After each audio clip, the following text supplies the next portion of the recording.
Hello there, and welcome to the Animal Communication, Beginning Animal Communication teleconference. My name is Janet Roper, and I am an animal communicator and an educator. And can I just say that once you have entered the world of animal communication, it is the best place to be because you cannot help but be changed. When you start connecting with the animals and when you start living in their world, when you start shedding our human biases, our human perspectives, and you start looking at the world through the eyes of a cat or a horse or a snake or a dog, you know, life expands. It's like a kaleidoscope. And before we go, hello there. We have somebody who has joined us tonight. Welcome.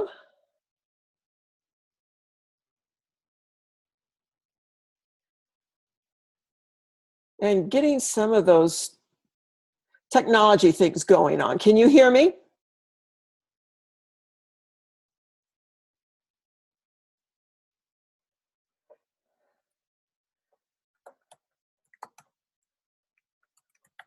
I'm just typing out a message now.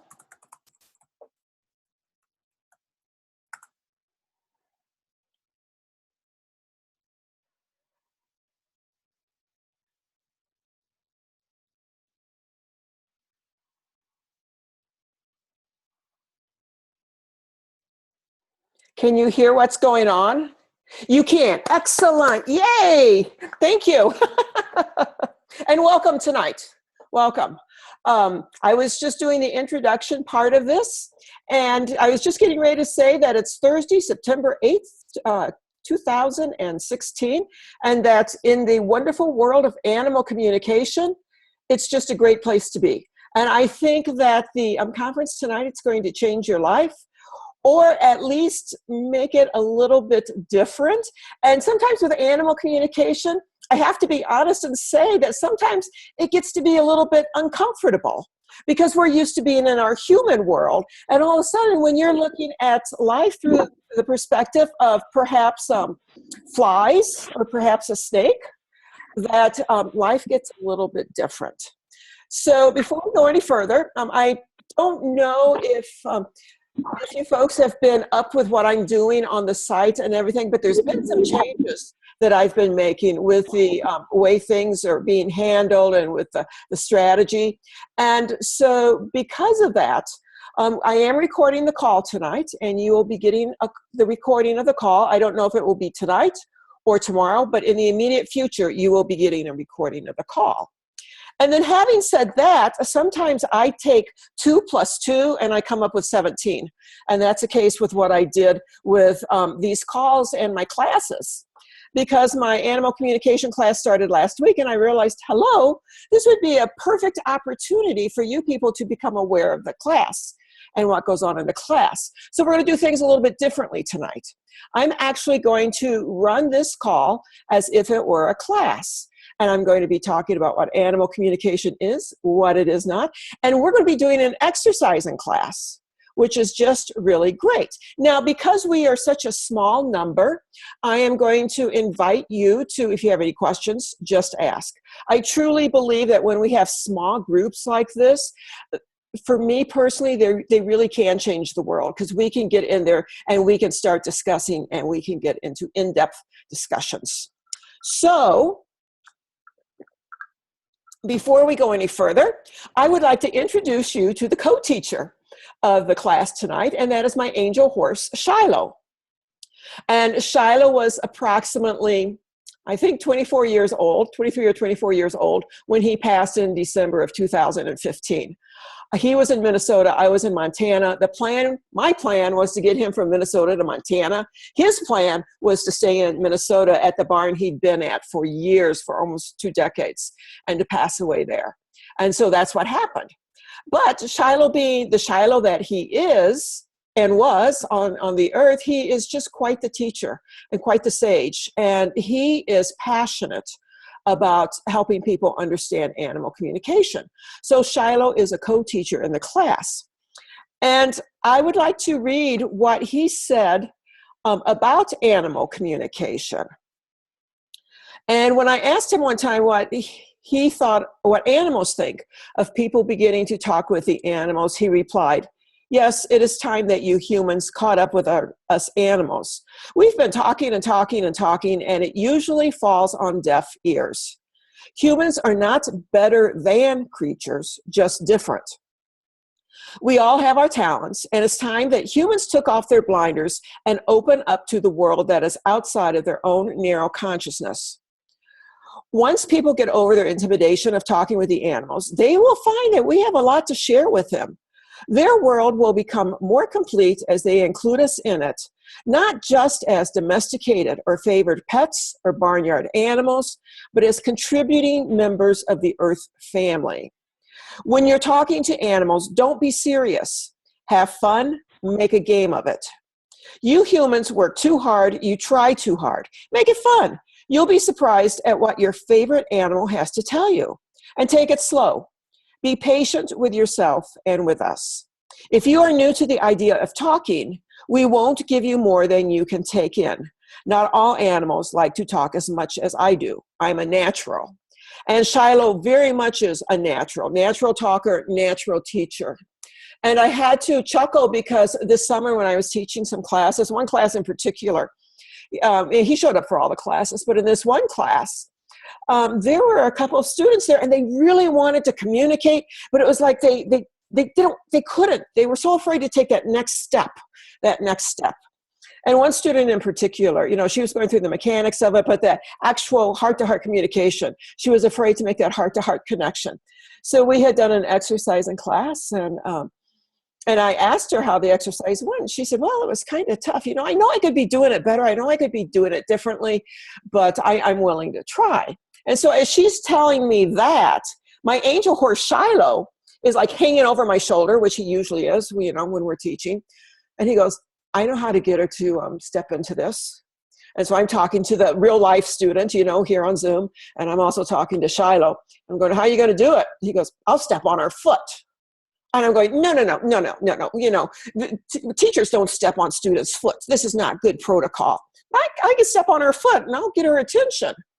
So, what can you say to an angel horse, 1,200-pound angel horse, probably, that, wants to step on somebody's foot? So it's not good manners. Let's not do this.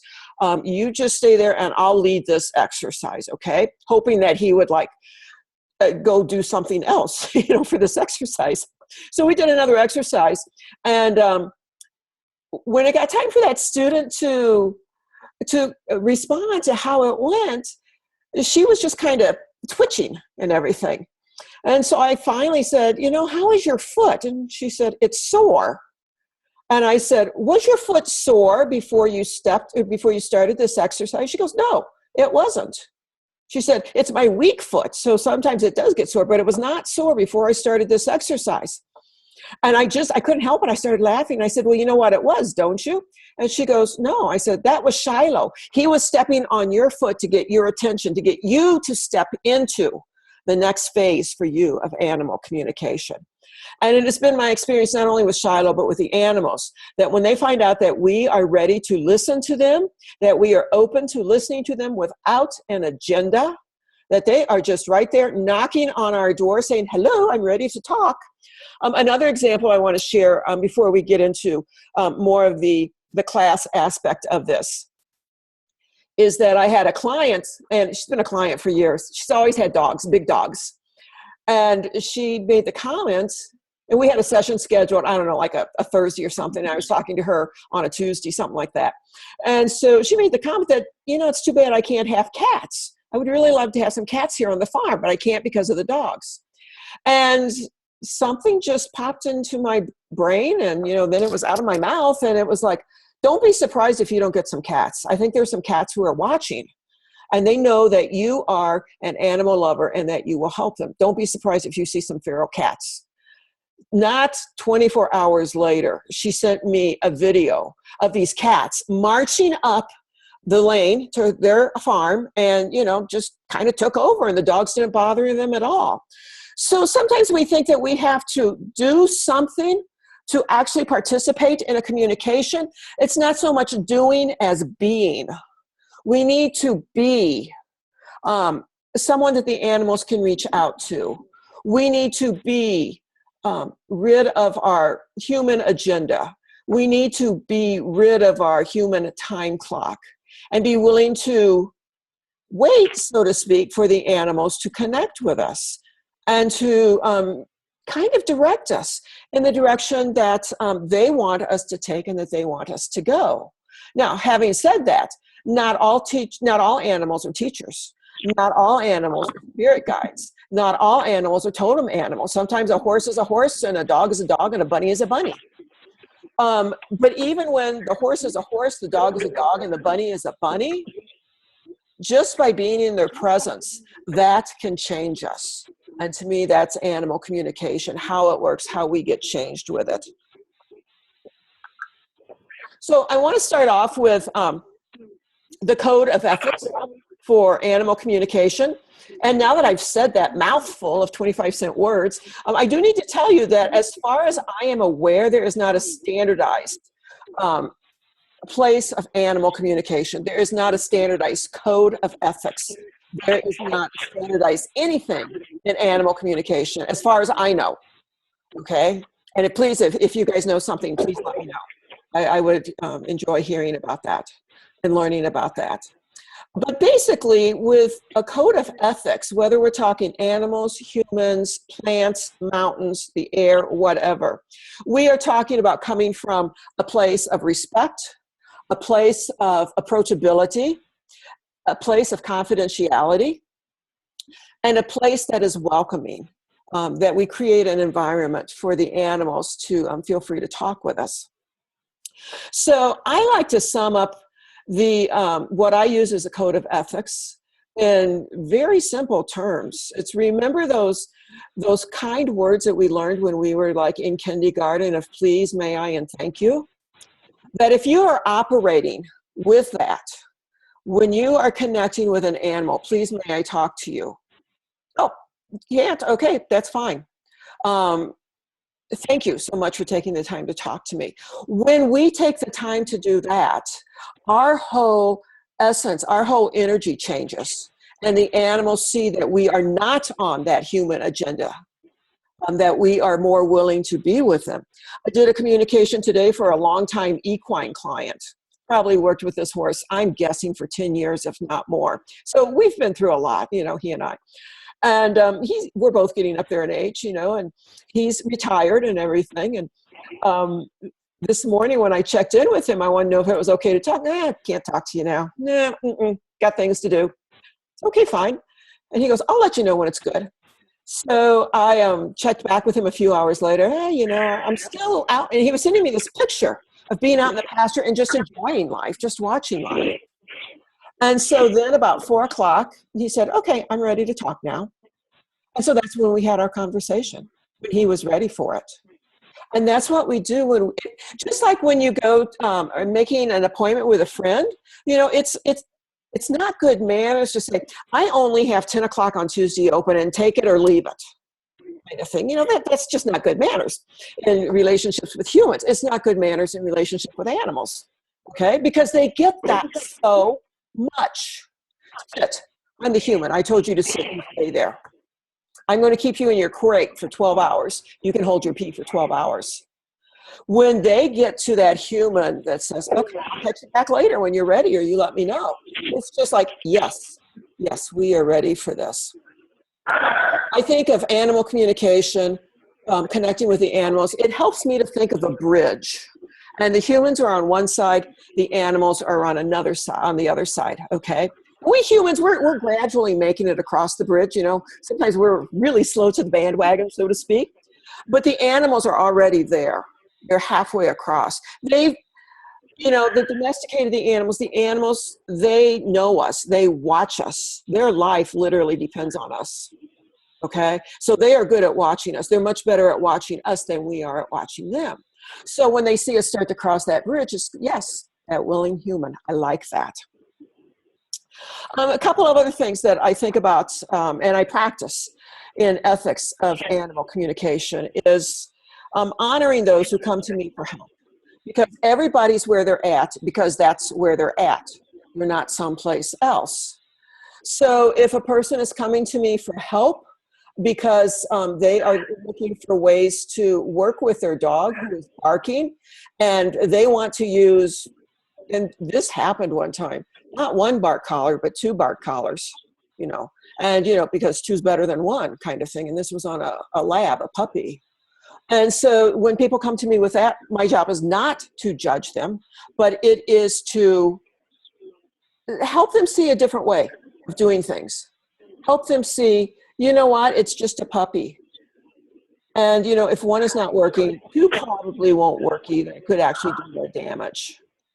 So it's accepting people and animals where they are. Sometimes in communications, and this happens to me too when I'm communicating with my animals or having a communicator connect with my animals, is that the conversation is turned around. And I think I'm going to be talking to my dog, Max. Well, the next thing you know, Max is telling me that I need to calm down or I need to do something. So again, it's going into the conversation without the preconceived notion of where the conversation is going and accepting where it goes, because at that moment in time, that's what that animal needs to tell you. I also really work to draw out the best in the animals and in the humans. And one thing that is really important to remember, particularly if you're working with a domesticated animal, is at the end of that leash, there's a human.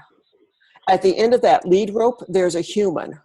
So when I started animal communication, the first thing I experienced was, yay, I'm communicating with the animals. This is really cool. And it is. Do not get me wrong on that. It is cool to communicate with animals. Then I realized that the communication takes in more than that. It takes in the animal and their human or humans, okay? And then I realized that animal communication, as I said earlier, it's going to change you, okay?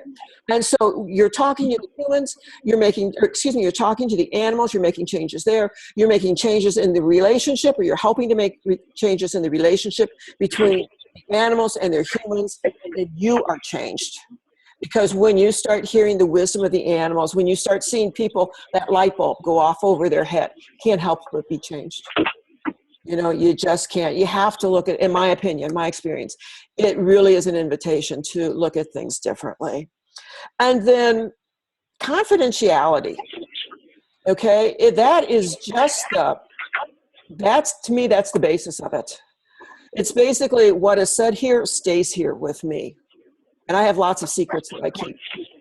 And they're not secrets that are kept in a bad way or anything like that. It is the professionalism that what is said between me and the human, what is said between me and the animal is confidential. Now, if you're on Facebook, you've seen me posting there. And you've seen me posting about some of my sessions. I have permission from the animal and from the human. And sometimes the human will say, it's okay to post. And I'll ask the animal, and the animal goes, no. So I will always do what the animal says. So that's a little bit about, and I do mean very little bit, about the ethics of animal communication. That could be a whole class all unto itself, because there are so many levels, so many things to consider when you are connecting, not just with the human species, but when you're going between species. It's just incredible. Just an incredible thing. But if you remember those kind words you learned in kindergarten, please, may I, and thank you, that's going to get you a heck of a long way in animal communication and in the world of the animals. Does anybody have any questions thus far? Okie dokie. Let's go on to what animal communication is. And if you want to put it in a nutshell, animal communication is Max barking at whatever he sees out the window. Animal communication is connecting intuitively with the animals, getting the information through our senses, through our intuition, sometimes through our dreams, sometimes through music, sometimes through art, getting information from a different species that is not in the ordinary. So what I mean by that is that when I do animal communications, because I'm a wordy person, because I'm an author and I like working with words, the animals will connect with me on that level. I will hear words. I will see words. They will also connect with me on through pictures. I see pictures, and also through feelings. I get emotional feelings and I get physical feelings. And Shiloh has just popped in, and he has something to say. So hold on one second. Well, you know, this is like I said a little bit earlier, that you just have to have fun with the way the information comes to you. I don't want you to walk into a certain way of getting the information. I don't want you to get stuck in thinking that you have to hear it because I am talking right now, or that you have, or because that is the way Janet takes in information. I don't want you to get stuck in anything. I want you to have the freedom to fly. I want you to have the freedom to run, like I did when I was in the physical. I want you to have the freedom to leap off and to take chances and to take challenges, because that is how you learn to talk to the animals. And as I said, we will give you more than you can handle. But particularly if you were talking to me, I might nudge you a little bit. I might push you a little bit. I am a professor and I know how to pull out the best of my student. So just take in the information as it comes to you. If I feel that you need to change it, I will let you know. And that was from my horse Shiloh. And one thing that, and it is okay for me to tell you this, that he has said, is that if you would like to work with him, all you need to do is ask. And he will respond. It is up to him whether he says yes or no. I've personally never known him to turn anybody down, personally, okay? And he will help you in the best way that you are able to receive it. So in doing that, whether if you're working with Shiloh, always ask first. Okay, that will be the first thing that he will teach you. He's just going, yeah, that will be, because he taught me this so many times in our lifetime together, not to have an agenda, to ask first, you know. And I'm very much the kind, I have what I call monkey mind, and I'm always thinking ahead to the next thing, kind of thing. And with the help of Shiloh, I've learned to calm that down and to just be in the present. So Shiloh will help you be in the present, and he will help you learn the information as he feels it is best for you. Animal communication, having said that it comes through our senses or through our dreams, and there's not a right or a wrong way, okay? Somebody, as a matter of fact, I do know people who get information in their dreams. I have never once gotten information through a dream. I've had my angel animals visit me in a dream, but I've never received an animal communication in a dream. So there's no right or wrong way. Shiloh is also he's very adamant that the only wrong way to do animal communication is not to do it at all. So if your first step into animal communication is to reach out for Shiloh and just say, are you there? That's a heck of a big step. Please, Shiloh, may I talk to you? That is a heck of a big step. And congratulations to you for doing that. Okie dokie. Animal communication is also, it's that heart-to-heart connection, as we've talked about earlier, but I didn't name. It's that awareness that the animals have, that you are connected with the animals. You are on what I call the animal grapevine. And they know that you respect and you love and you honor them, and you will do the best that you can to help them, whatever that might be. So it is that heart-to-heart connection. And my take on that is, if anybody who lives with animals, who works with animals, who is around animals in any way, shape, or form, as long as they've got that love, honor, and respect, they are communicating with the animals. They might call it a bunch of hooey, a bunch of hooey, the humans might, okay? Because, well, the guy that was at the barn where Shiloh lived for those almost 2 decades, you know, it's just a bunch of bullshit, Janet. What are you talking about? You can't talk to the animals. That's stupid, you know? And that man could beat me frontwards and backwards when it came to communicating with the horses. You know, he had such an innate connection with those horses. It was incredible. So many times we see people who are connected, or we ourselves are connected. with that deep, heartfelt connection, and we're getting the information, we go, it's just a hunch. That's just a coincidence.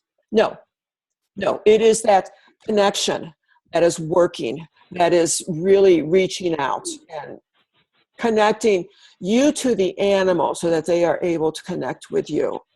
And frankly, I'm not sure which came first, if we connect with the animal or they connect with us, and does that make a difference? The connection is there, and it's the connection that is important, and is that what we strive to maintain in animal communication. So the other thing needed for animal communication, as I said a little bit earlier, is to step out of our ordinary world and step into an extraordinary world. Because, you know, when you got a fly teaching you a lesson, or a fly that is with you, and you're just going, and this happened to me, I can't stand flies. And the more the flies were around me, it was like I started to realize what magnificent creatures they are.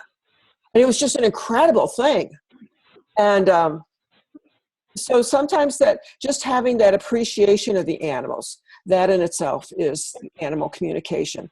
And just the being with the animals, that is animal communication. Hello, and that is Maxie. What animal communication is not.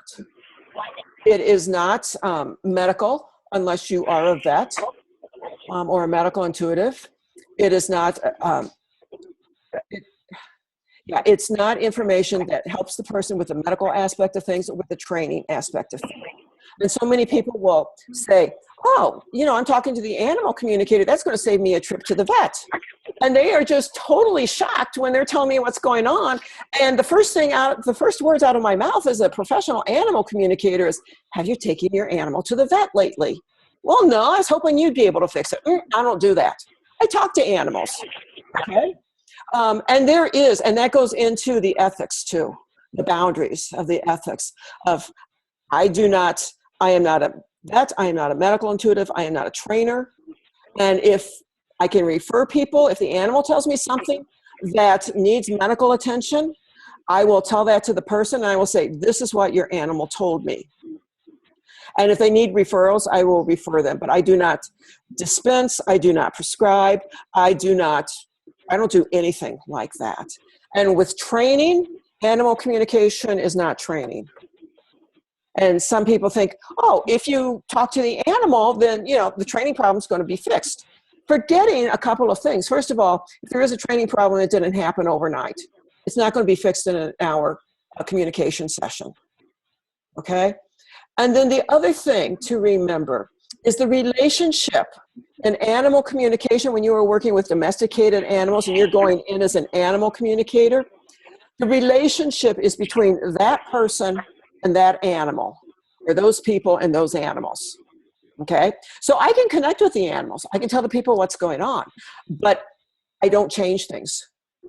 If you want to think of it as and some people think of it as soul contracts. If you want to think of it as a soul contract, if you want to think of it as the agreement they have, it's between them. That's where the relationship is. My job is not, again, going back to ethics, to change the relationship. I can help. Okay, and if everybody's open to change, you know, change. But this is also what animal communication is not. It's not a magic wand. It's not magic. Okay, and so many people, and I thought this myself too, even as an experienced communicator, I will be talking to another communicator, not phrasing the words that, oh, geez, I hope this works, you know, because that would make my life so much easier, but hoping that it will, knowing perfectly well that there's going to be homework for me to do. So animal communication is that heart-to-heart connection. It's getting information in through our senses, okay? And it's the wanting to be with the animals. And animal communication is not a substitute for vet or medical care. It's not a substitute for training, and it's not magic. There's homework involved. And that's sometimes when I tell people, you know, there's homework involved. It kind of like weeds people out. One of the things that I'm getting more adamant about the longer I practice is, and I realize people are where they're at because that's where they're at, but I truly want a commitment from the person. you know, that they're going to try and do this. They're going to try and work with the information the animal gives them. And I know it's not always possible. I know that. But what I'm looking for is a willingness to be there and to say, okay, my dog said that she's afraid to go to the Monday night training class. And I did have one dog tell me this. She much prefers Tuesday morning. I'm going to do what I can to get her to that Tuesday morning and get her out of that Monday night, so that we are helping the animals with the information. And it's not just a matter of, oh, I've got the information and boom, I'm going to set it on the shelf and it's going to get dusty, so to speak. Okay, it's taking the information, working with it, and building a better relationship. You can call it a win-win for everybody that's involved with that. So, any questions thus far? You feel free to ask questions. If you want to type them in, that's fine too. I'm watching the screen here.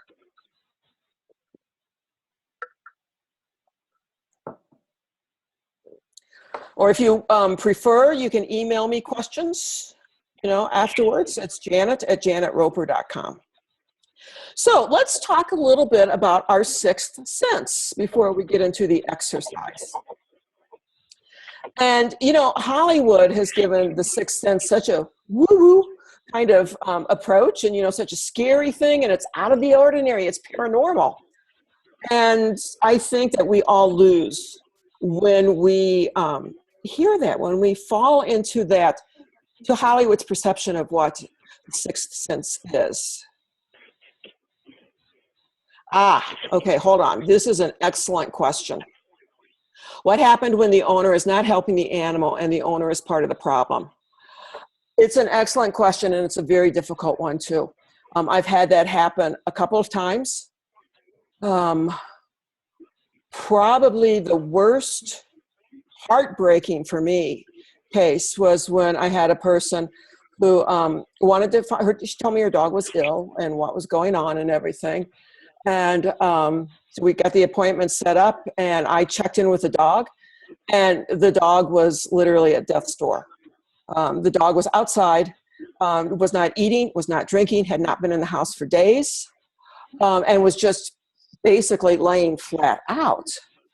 And the person wanted to know what was going on with the dog. And I'm a pretty blunt person.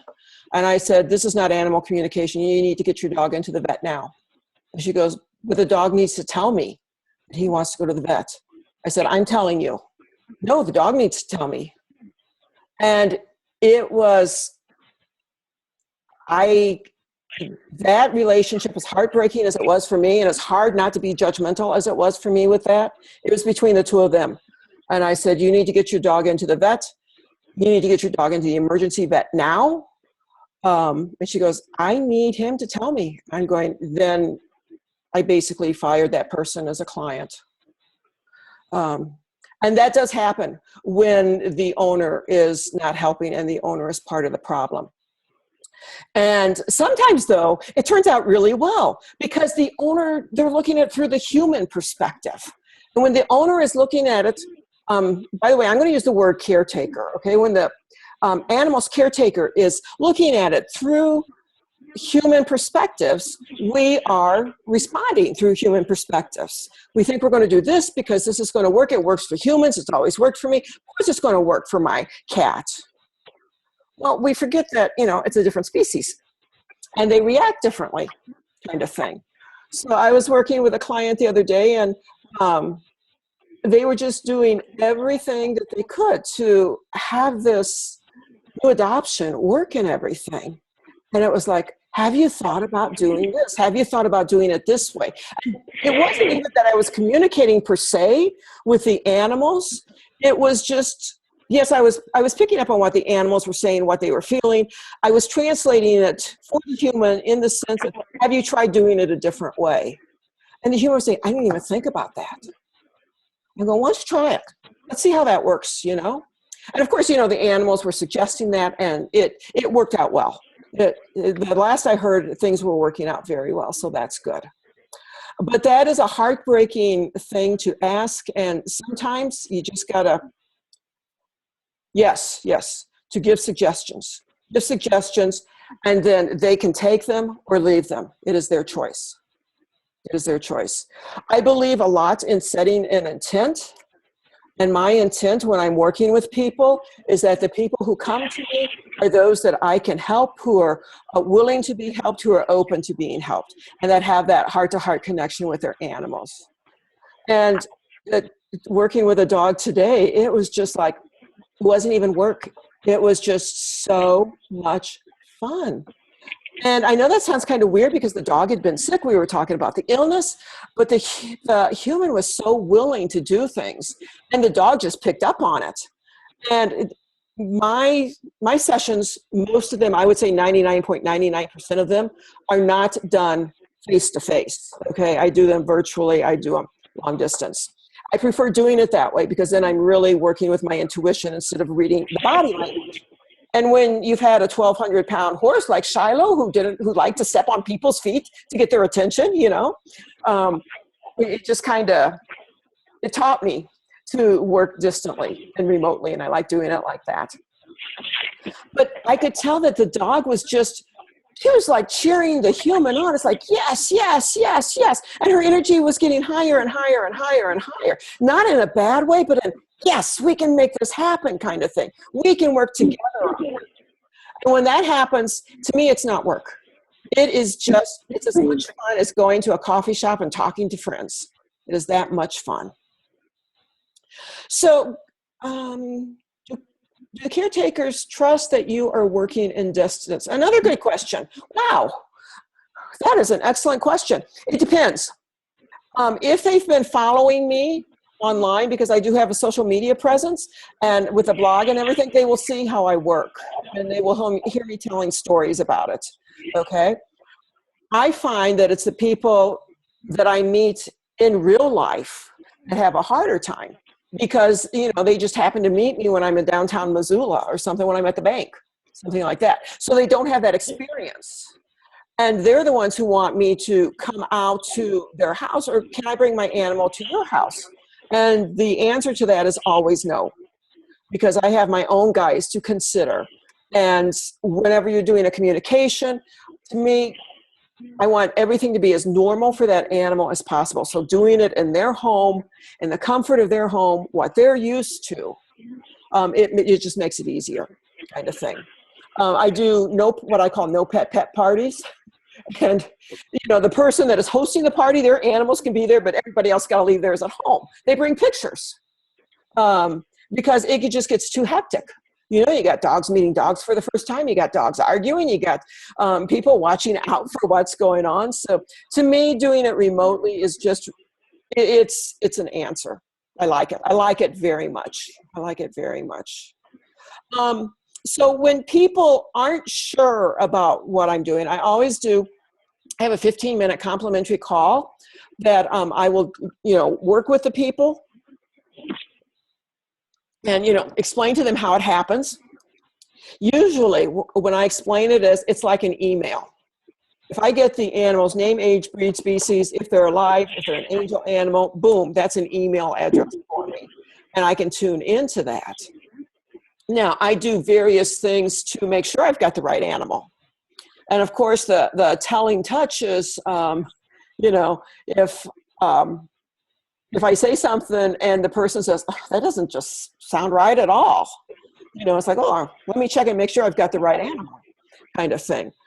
But having said that sometimes with the information, when you get it, because I'm working remotely, that there's a timing in animal communication. We humans, we're going to have a discussion. You're going to ask me a question, I'm going to answer. Somebody else is going to ask me a question, I'm going to answer. We're on to the next paragraph. We're on to the next topic. It doesn't work like that in animal communication. So we get the information, and it could be something like, and this is probably if you've listened to me before, you've heard me tell this story because I just love it so much. It's my favorite. About the little filly. And when I was doing the communication with her, all she would say is, oh, look at my pretty legs. Oh, look at my legs, just so pretty. And that's all she would say. And I'm going, dang, what do you tell the professional horse trainer that your filly is saying, look at my pretty legs? And she was saying it like that too. And the trainer had asked what job the horse wanted to be trained to do as she grew older. And what it was she wanted to be in the show ring. And when the horse told me, oh, look at my pretty legs, da, da, da, and that's the words I was getting, but the picture I was getting literally was her in the middle of a show ring and just standing there so proudly and so elegantly and just like the queen, just ruling it, you know? And so I told the trainer that, and she goes, oh, that makes perfect sense. She does that all the time. It doesn't matter if she's in her stall or where she is. She always does that. So yes, it can happen like that kind of thing. Also, what I will do with people is I will send them links to my blog because I have information about that, and that helps people too. Being an educator, and not only in animal communication, in my past life, so to speak, before I got to animal communication, I was a musician and a music teacher. And so with that background, with my degree in education, it's very normal for me to have all this information to pass out and say, here, read this and give assignments. I just kind of thrive like that. So yes, very good questions. Did that answer? Okay, okie dokie. So going back to our sixth sense, it comes through our senses. And when you've probably heard the word clairvoyance, claircognizance. Clairvoyance is the most popular one, where you're seeing something that is not there. You're seeing that the actor is seeing the ghost that Hollywood is portraying, okay? Claircognizance, and this I find is the way it happens for most people. It's that gut knowing. I know it. I don't know how I know it, but I know it's truer than I'm going to sleep 8 hours tonight. I know it. This gut feeling I have, it's just true. So that's claircognizance. Clairaudience is hearing. Okay, I will hear things. I don't always hear them in words, you know, like somebody's talking to me, even though that has happened, but I will hear words in my head. And anytime I get the information from an animal, no matter how it comes, to me, that's the gospel truth. At that moment in time, that is the truth. Now, I will recheck it with the animal. I have a checks and balance system that I use to make sure, because of my human skewing, so to speak, with how I can perceive the information or interpret the information. You know, I've got a check and balance system that I have in place that I use for the information. But my go-to place, anytime I get the information, is yes, that's what it is. That's what that animal wants me to know at this moment in time. It may change in 30 seconds. It may not change. But for that moment in time, I'm taking it as the gospel truth. Clairsentience is when you receive information through feelings, either emotional or physical feelings. So for instance, when I was in Minnesota, I would go out to barns, mostly because I knew the horse people and I knew their horses and I loved seeing the horses. But you know, sometimes I would get out of the car at the barn and all of a sudden my arm was hurting. I'm going, left arm. Why is that hurting? That didn't hurt before I got out of the car. And what it was, that horse was sending me information. Left forefront was hurting. So when I receive information like that, thank you. Thank you. Thank you for sharing that with me. I got it. You know, you don't need it. Because the one thing in animal communication, regardless of how the information comes to us, is we don't need to take it on. We don't need to be sponges. And I know people, empathy right now, well, empathy is good. It's big, okay? Empathic, but when you're taking on everybody else's things and, you know, almost like wearing a badge on your arm, I'm empathic, that doesn't work for me. You know, it may work for other people. It doesn't work for me because that gets in the way of me hearing what's going on, and whether I'm hearing with my ears, hearing with my feelings, hearing with whatever. Okay, I can't. This might sound cruel, but I can't be empathic to the point that it gets in the way of connecting with the animals. There's a point where that needs to be left at the door, and I'm here to help you. How can I help you? Let me close the window here because that Montana wind is just picking up. Clairgustance is when we receive information by smelling. I usually do not receive information that way. And when I do, it's so seldom that it almost literally brings me to my knees, physically to my knees. The other day, I walked in the house and, you know, the windows had been open and I'm on a mountain, but there's no horses around here. kind of thing. So I walked into the kitchen and I smelled Shiloh. I'm going, well, hello, what is this about? So then I'm going, okay, it's smell, and maybe it's just my imagination. Knee-jerk reaction kind of thing. Walked back out, turned back in, walked into the house. I still smell Shiloh. Hello, buddy. How are you doing? You really wanted to get my attention, didn't you? He's going, yeah, I really did. So there are ways that the information will come to you, particularly at the beginning, that are it's just how you operate. The last way is clairambience, and that is information received by taste.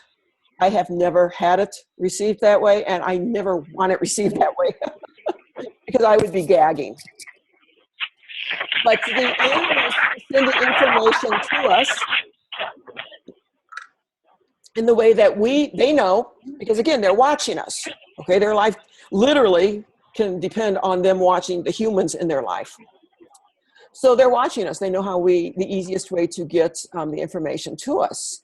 A lot of times people will say, it was just my imagination.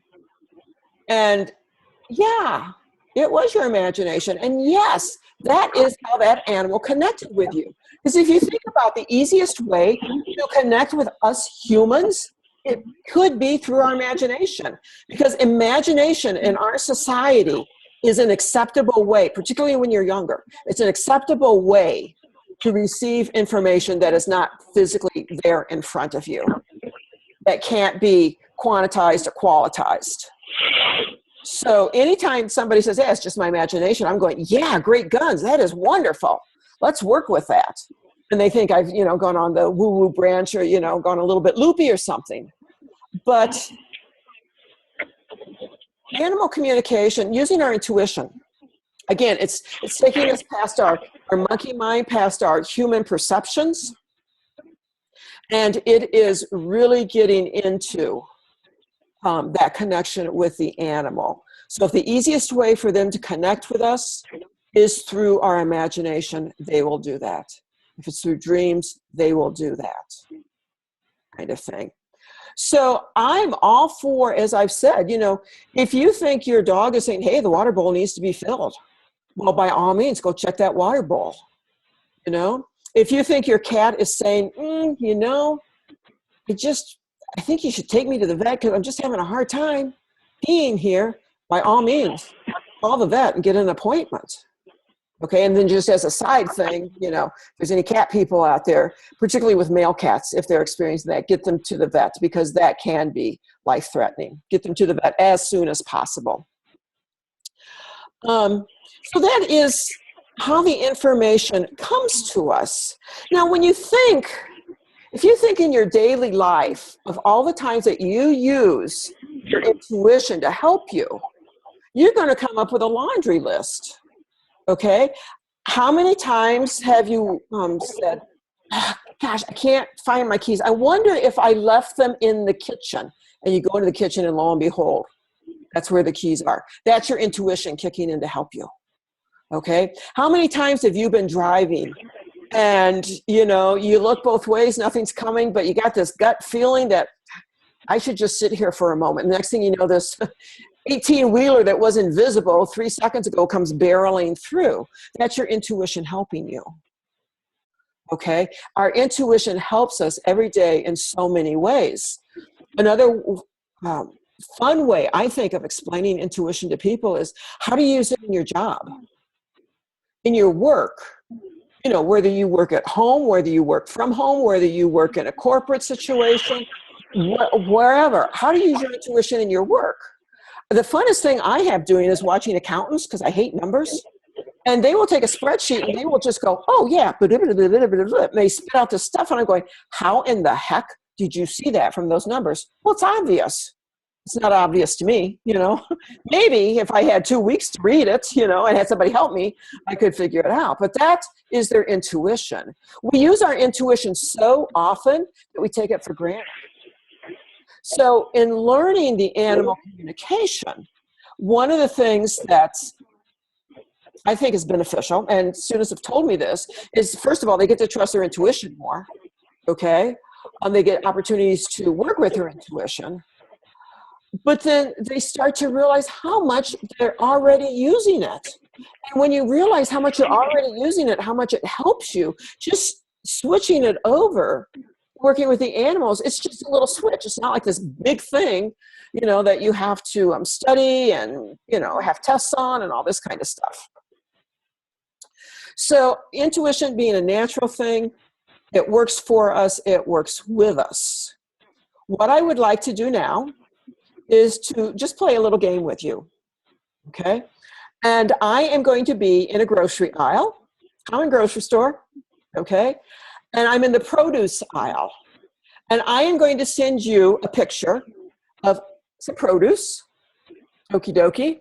And I'm going to send it as many different ways I can, through taste, through smell, through touch, through sounds, through pictures, through how that produce might be used in your home, that kind of thing, okay? And then we'll take a couple of minutes for this. And then what I would like you to do at the end of the couple of minutes is to just tell me what you received, okay? And there's no right or wrong. That's the great thing about the intuition. There's no right or wrong.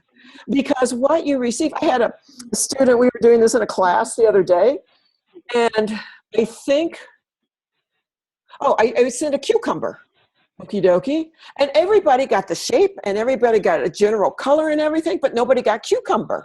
But one person got banana. And I said, that is so cool, because you got the shape, and you got that the banana can be green like a cucumber, and sometimes a cucumber has yellow on it. So we get these bits and pieces of information, and it becomes like a puzzle of putting it together. So are you guys ready to play the intuition game? Okay, take a deep breath and relax. I'm going to do a breathing exercise. Inhale to the count of 3. 1, 2, 3. And exhale to the count of 3. 1, 2, 3. Inhale to the count of 3. 1, 2, 3. And exhale to the count of 3. And I am now in the grocery store, and we're going to be quiet for a little bit, because I'm going to be sending you images and pictures and tastes of a piece of produce.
And we'll come back in about 30 seconds.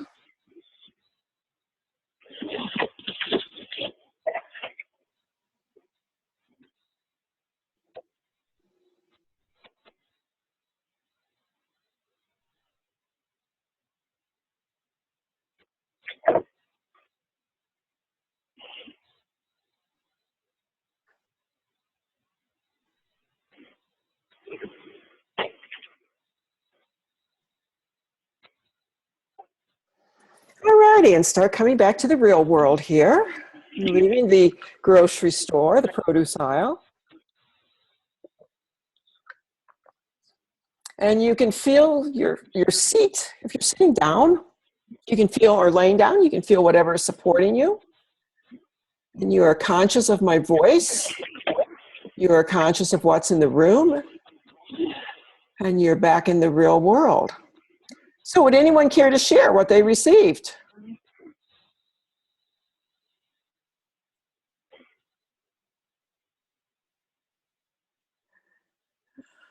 Okay. So from Clara, we got lemon. And then there's somebody who's on the conference call who has a phone. Person on the phone, would you like to share what you received? And it's okay to pass if you want to. Pass. Okay. Okay, excellent. Excellent. So I'm going to, initially you got a red tomatoes, Claire. Okay. All right. So you got round things, okay?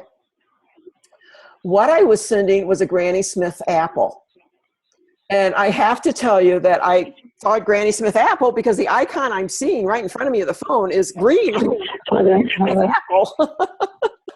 I'm like, okay, that works. So I pictured myself in the produce aisle. I pictured myself at the apple stand, so to speak, and seeing those mountains of apples. Okay, focused on the green ones. It's crisp. It's green on the outside, white on the inside. You can cut it up. You can give it to horses. And when I was sending that, Charlie goes, yeah, you can send it to horses, because he loves apples. Loves apples. And then what else? Oh, that you could cut it up. You could, being from Minnesota, okay, the great state fair, that you could put caramel on it and whipped cream, and it's just like the best thing on the face of the earth. You could cook with it, and you could store it.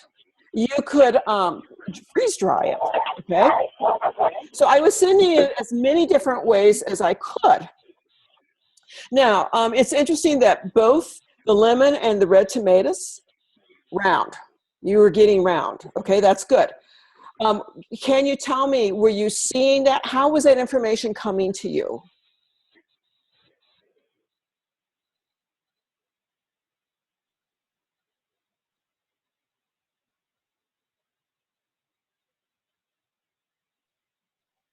And she's typing it in.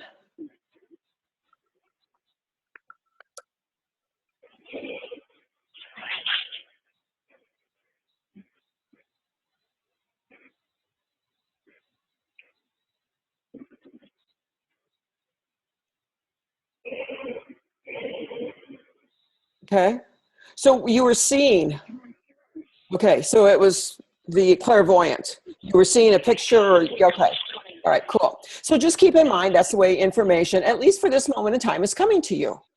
So when you're connecting with an animal, don't be surprised if, you know, you're seeing, if you're talking to squirrel, and you in your mind's eye, you see acorns. Or in your mind's eye, you see baby squirrels. Okay, don't be surprised if it happens like that. Also, don't be surprised if it doesn't happen like that. I used to drive my music students crazy because they would ask me a question and I would say, it's that way except when it's not. Which is true. It is that way except when it's not. At the beginning, Shiloh is telling me to tell you that the information that you pick up will most often be in a consistent way. So if you're hearing it, you'll hear it. If you're seeing it, you'll see it. Because he's saying the last thing the animals want to do is confuse us poor humans. Yeah, appreciate that, guys. Thanks so much. So just have fun with this. You know, as Shiloh was saying, just have fun with this. And, you know, this is going to sound silly. Animal communication doesn't have to happen just with the animals. Okay, it can happen with the plants, it can happen with the herbs, it can happen with mountains, with whatever. I have a friend who talks to clouds and gets information from the clouds. The point is that as long as whoever you are connecting to is a sentient soul, you have the opportunity, you can connect.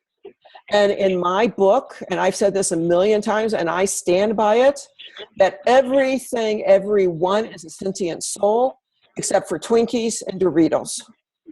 For pretty much everything else is open game. One more thing about animal communication is just being with the animals, just being, watching them. That is just an incredible, incredible thing. And it's almost like you leave the monkey mind and you go into a different place to just watch the animals. So you folks experienced animal communication tonight. And I'm going to invite you to, if you want to sign up for the class that starts Tuesday, it's at 7 o'clock, same time. And it runs for approximately an hour and 15 minutes to an hour and a half. You can sign up on my site. And that is Janet at janetroper.com. Landing page, you'll see it register here, and you just click and go there. With the class, you get more exercises like what we did tonight. You get to actually practice talking with the animals. You get access to the recordings of the class. You get the syllabus. You get the ebook, and you also get access to the private Facebook group that I have for my students. And that is a place where not only can we do practice things, but we can ask questions, and it's a place where like-minded people can gather. And that you're not going to be experiencing any, I'm just really nuts here, but what are people going to think? Because all of them are talking to animals too. It's a sacred place. So if you have any questions about the class, do ask me, contact me, email Janet at janetroper.com. Watch out for the next the next conference will be the second Thursday in October, whatever that date is. I don't remember. But you guys are on my email, so you'll be getting things there. With this, my intent is not to say, okay, goodbye, see ya. Have fun with the animals. Good luck. If there's anything I can do to support you, please let me know. And I'm very sincere and serious about this. Because sometimes whenever we start connecting with the animals, it brings up stuff inside of us. And that's stuff, and I talk about it in the ebook, it's blocks, and we need to address those blocks. And I can help you with that. So if there's anything I can do for you, please let me know. Shiloh, just remember to call on him. And I will post. Yeah, I guess the easiest way to do it is when the recording goes out, I will send a picture of Shiloh so you can see what he looks like. I will send that in the email. And so thank you so much for coming tonight. Thank you. And thank you. You are very welcome. Thank you. And keep me posted on how things go, okay? All right, take good care. Good night. Okay. All Thank right. you. You're welcome. And I'll get the recording to you as soon as I can.